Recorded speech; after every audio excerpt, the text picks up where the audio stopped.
Welcome to the Online Marketing for Doctors podcast, the place to grow and scale profitable practices with your show hosts, Huyen Truong and Steve Tate. Hello and welcome to another podcast from Online Marketing for Doctors podcast channel, the first Australian healthcare marketing podcast channel designed to help motivated practitioners implement clever, effective marketing ideas to grow and scale their practice. We're your hosts. I'm Stephen Tate, and this is Huyen Truong. Hello, everyone. Thanks for joining us today. And today we're coming from Vet Hospital in Pymble, Goulburn Vet Hospital. Today on our podcast, we have a special guest with us, John Morgan. Hello, everyone. John, can you tell us a little bit about yourself? Yeah, absolutely. I've been working in this particular practice for about 5 years now. I've been a partner here for almost 3, and I've been a vet for 11 years. So, where has the time gone? And where has it gone?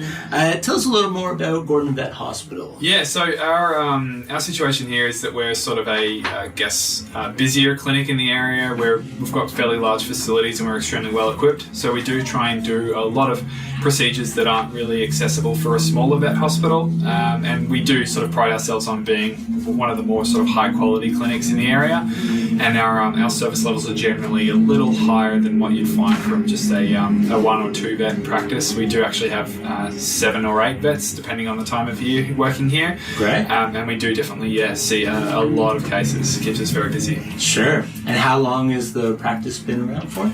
The practice has actually been here since the mid-70s. I think we're up to 42 years now. Yeah, so, right. Lots of legacy. Yeah, huge legacy, and we've got some really loyal followers that have been through, multiple partnership changes over the years. So we're sort of really honoured that they do keep coming back, and we sort of have to keep in mind keeping them happy with every sort of step we take as well. Yeah, sure. Excellent. Well, I guess a wealth of history here to draw on for today's podcast. Now, we were chatting about the topic that you wanted to discuss today on the podcast channel, and I was sort of looking at sort of impatient engagement through online booking applications. So, which is a fascinating topic, because one that we see a lot of people wanting to implement online booking applications onto their websites, but they think about it as just a simple booking application, and I think, as we'll discuss later, you found that it's not just a simple booking application. Absolutely not.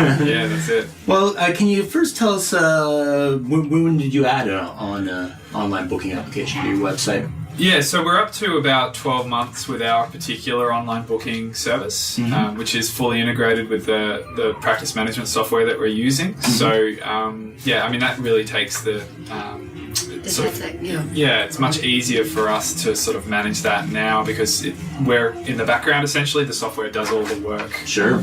And we are tending to find now that clients don't need to call us to correct things. They can do it all online, and they can actually remove any appointments that they've booked accidentally, or they can go in and modify that. So the phone calls that they used to have to do, 3 or 4 phone calls per booking has sort of now completely been obliterated. Yeah, right. Which has made the clinic much more efficient, but it means that the phone's not constantly ringing off the hook. Which is great for everyone. Well, how were bookings handled before? I guess just all over the phone? Yeah. So they were essentially, either walk-ins, which, really threw a spanner in the works in a really busy morning, where the clients would show up sort of without an appointment because they haven't had the opportunity to call. They'll just show up with whatever issue they had. Sure. Or potentially they would call in either in advance or sort of immediately before the appointment. Right. Okay. And so was that part of the decision to change, or was there more to it? Look, I think a lot of what online marketing for doctors has done for us and our web presence has really meant that we've wanted to have that option, and that link really is really helpful for us, so people have a reason to go to our website, and it does really help improve engagement on our website. So a lot of clients will just navigate through the website to get to the online booking service, which means that we get more traffic. Great. Well, I mean, are those? Let's talk more about these benefits for the operations. I mean, did it save you money?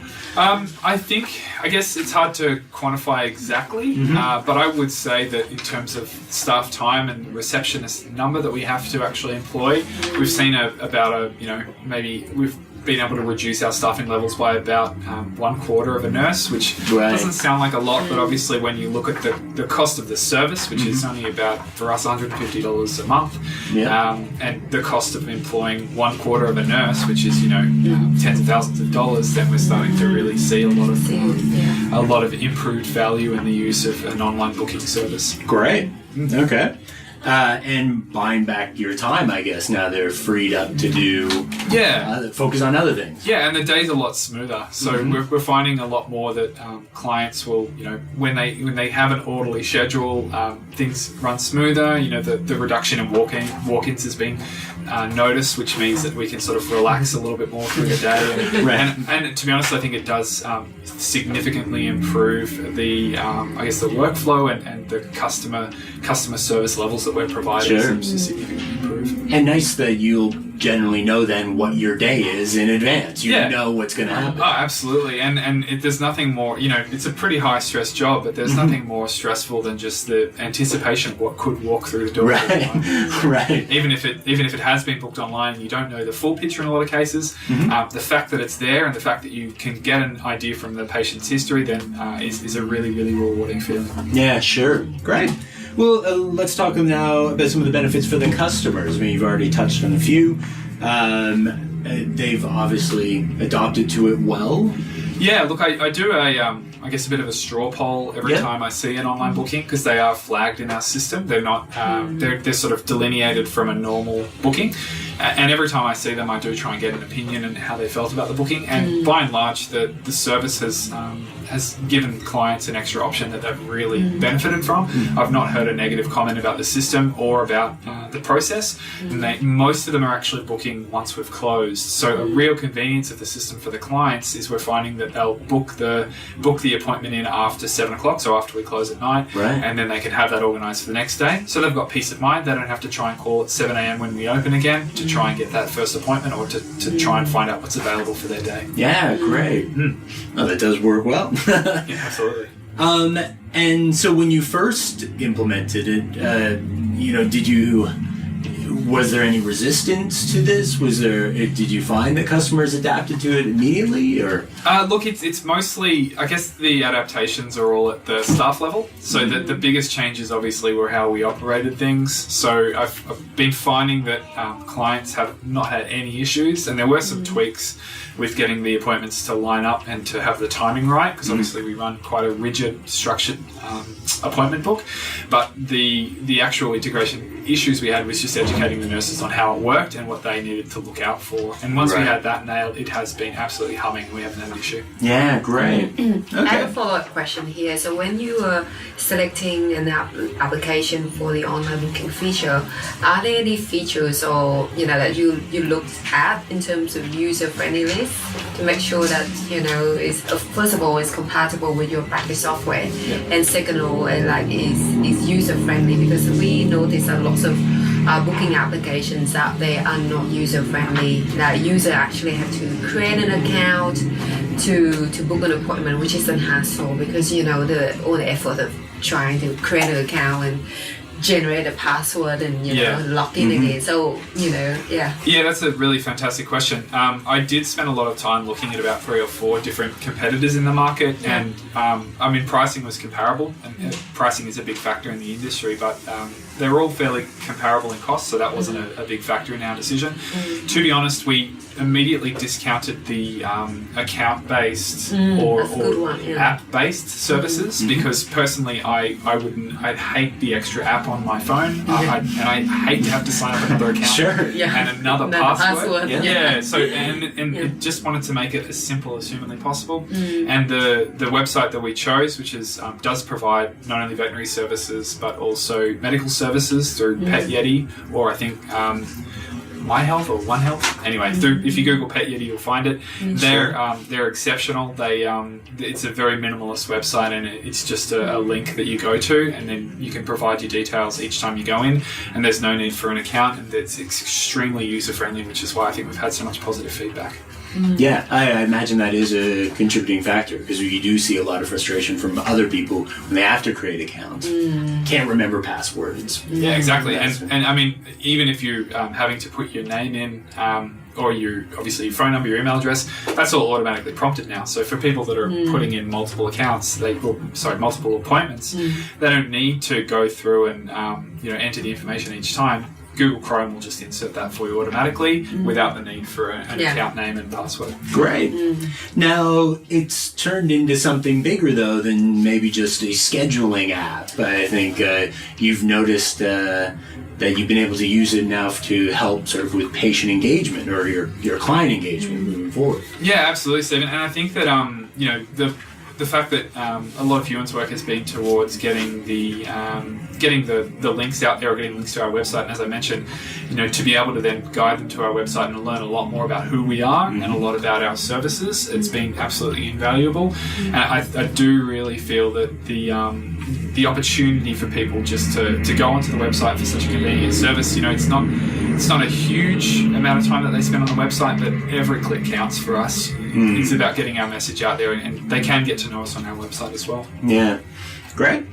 Do you have any sort of future plans with your booking application? Any other ideas? Yeah, I've always got a few ideas. None of them. Often the rubber doesn't hit the road given the time constraints. But look, I do. We do use our text system a lot here. Automated texts are a really big feature, and I did try and get a short link going to try and actually text clients to remind them to book an appointment in the future or when it be due. I haven't quite got there yet, but the next feature may be that we do start to allow clients to just click on a button on their phone when they get the reminder text, and then jump straight into booking an appointment online. Great. So, all seamless. Again, no passwords, no accounts, nothing. It's just straight into it. Yeah, great. Okay. And, I mean, do you have any sort of advice in general for other practitioners for some of the important sort of success criteria for implementing a successful sort of online booking application? Yeah, I guess if you're going to do it, just don't... the advice that we got was don't hold back. Don't try and do it for part of the clinic, or don't just test run a small part of the clinic.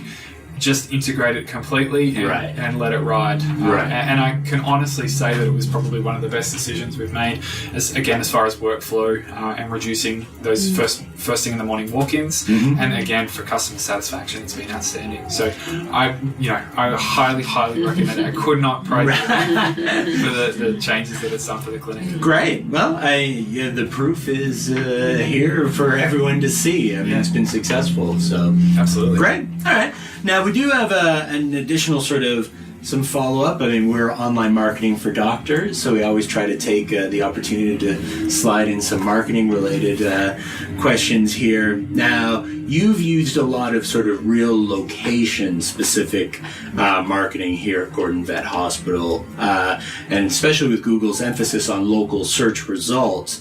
Can you walk through for our listeners sort of some of the reasons, benefits, challenges, you've experienced by really tackling the local sort of market? Yeah, I guess you've always got to remember that much like, dentists, doctors, and hairdressers, any professional field, while people want the personal bond, and that's really important to a lot of our customers, I cannot state enough how important location is. Sure. And people often don't want to travel or don't have the time to travel for their pets. And we are obviously conscious of that. We love our animals, but we appreciate that not everyone has the time to drive across the city to get to what we feel is a really good vet hospital, which is why we do focus on more location advertising as opposed to more of a citywide or even statewide advertising. The location allows us to pinpoint the suburbs that we feel would benefit most from our services. And obviously the demographics within that suburbs can be fine-tweaked. or sort of fine-tuned, especially if we're looking at a high-density area, we can target more cats. And then if we've got a larger backyard sort of area or a lower density living, then we start to switch to more dog advertising, which we had a really successful campaign with Huon a few months ago, which really drove up our cat numbers when we really looked at cats in certain areas. Cat clinic advertising. Yeah, great. And so are you finding that your customers are coming from those targeted areas primarily? Is there no spill-on effects that you're still able to get reach into other areas through other means, or just even through word of mouth or whatever, but you are still managing to pull in other people despite having a local focus? Yeah, that's it's a pretty multifaceted question, that one. Sure. But I'll try and break it apart. Like, we normally see an immediate response to the local marketing, especially any Google AdWords campaigns that have very local words to it. So once we have clients coming in from certain suburbs based on our advertising, we can sort of we can actually do a statistical analysis or a financial analysis on where people are coming from, and the suburbs that we can focus on more, or where we're seeing room for improvement. So if they're close to us and we're seeing a bit of a spike based on an advertising campaign, we can start to then focus more on that area, again through Google AdWords funding, or just through a really strong keyword campaign. Great. Excellent. Well, I think that brings us to the end. Another wonderful podcast. First off, I'd like to thank John for joining us today on the podcast channel and giving us your expertise and advice on online booking applications. We really appreciate it. And local marketing as well, too. We really do appreciate it, and thank you for your time.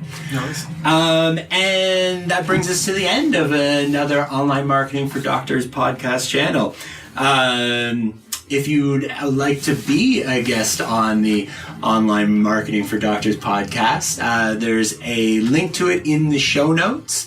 Go there, and if there's any topics that you'd like for us to address on a future episode, leave us a message in the comment field, or there's a link in the show notes as well to let us know about topics that might be of interest for you. But until the next time, we look forward to seeing you at a future shoot. Bye for now. Show. Yeah. Thanks very much. Thank you for listening to the Online Marketing for Doctors podcast with Huyen Truong and Steve Tate. Be sure to check out the archive section on our website for previous episodes at onlinemarketingfordoctors.com/podcast. And subscribe to the show so we can catch you at the next episode.